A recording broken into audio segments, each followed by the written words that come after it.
Underground. This is Florida Swimbaiter. I put together this review to pretty much just discuss glide baits in general. No particular brand, but just kind of show what their capabilities are and just kind of open a discussion for them and show some video of their action and kind of demonstrate from the little experience I have on what I've learned from them. Besides these few I have here, there's others in the market.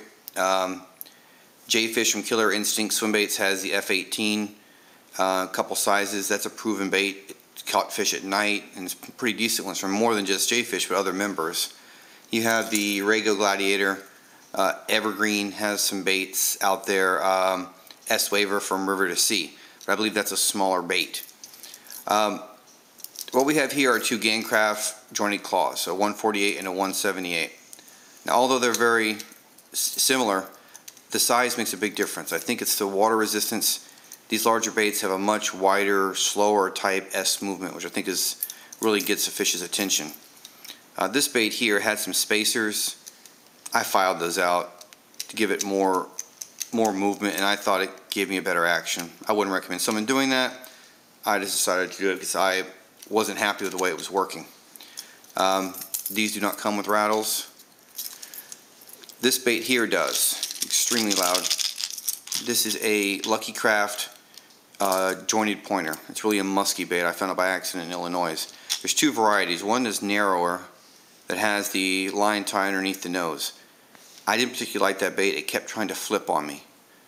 It wasn't being very cooperative when I was trying to work it erratically. This bait here, because of its wide profile and the position of the line tie, it's kind of hard to flip. You can really get some erratic motions with this and get it flashing. One thing that I want to mention before I forget is all these glide baits 180 very easily. And as they turn on you, that line is coming down the side of the bait. If you don't put some type of tension on that line, at least a little bit, it's going to get caught on that front hook every time as you try to turn it back around. You need to learn it. It's something that just takes some time. Is to put enough tension to keep it from getting caught on the hook, but enough slack to be able to get that wide motion and to stop the bait and kind of kill it and let it die, which I think will attract the fish, especially because it's turning back at the fish and it looks like it's a dying bait.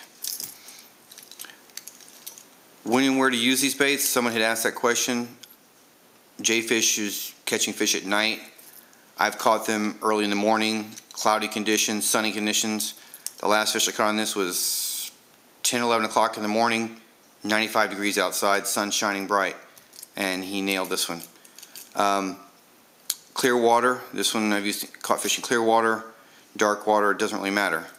As you can see the flash on this bait, even this one here, even though it's clear, it has some good flash. When you get it moving, it definitely attracts attention. These baits are very versatile.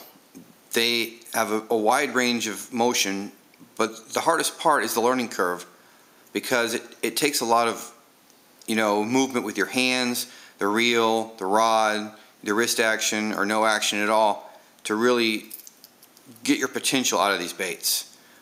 One of my favorite retrieves is as the bait is being reeled in straight and you're getting that S motion, try to pause right at the moment when it comes to the apex of the lateral movement. And kind of like this. Each bait is different. This one here is much faster because if you notice, the bend is a lot different. So this one here is a much tighter back and forth. So it would be like this. Whereas this bait here would be wider. And you, instead of just getting a normal S motion, you're going to get this cutting back and forth type of motion, which I believe really can get the fish excited and worked up. The hardest thing with these baits again is just the learning curve. It's just learning what they're capable of doing and getting the most out of them. Price point, this bait was 20, this I think was 40 or 50, they come around 60, the larger one's about 100. They all range I guess roughly about $20 to $100. Personally, I really like these baits, and I think every swim baiter should have at least one in their tackle box. Because I think when fish are being real inactive, I've gone out and fished all day long, not got a single bite, put one of these on, and got hit. So that to me shows me that it really does get some inactive fish working, gets them excited. Which one really depends on what you're looking for. There's a lot out there. So guys out there with more experience than me that have been throwing these for years, if you would, please hit some, reply to this thread.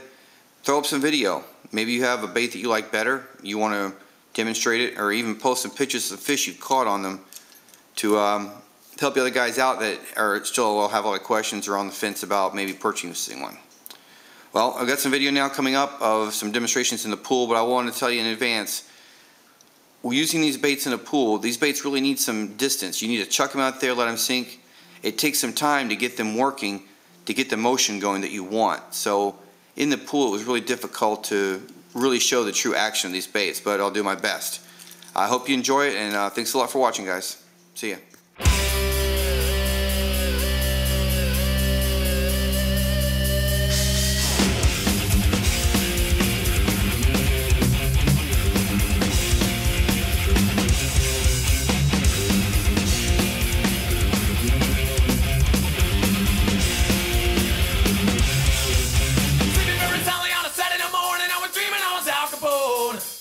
Going round, gotta clear out of town. Smell like a dry fish boat.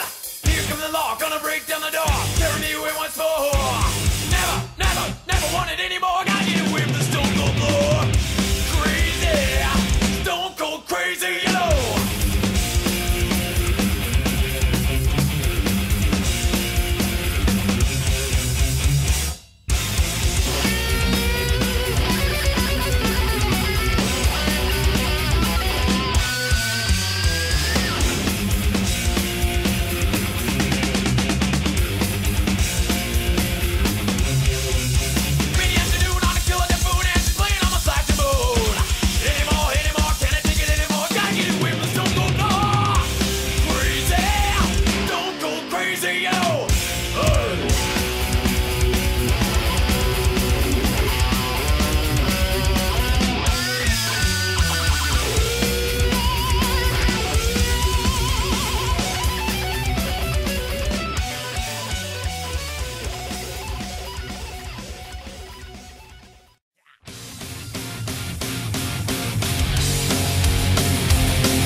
Your future's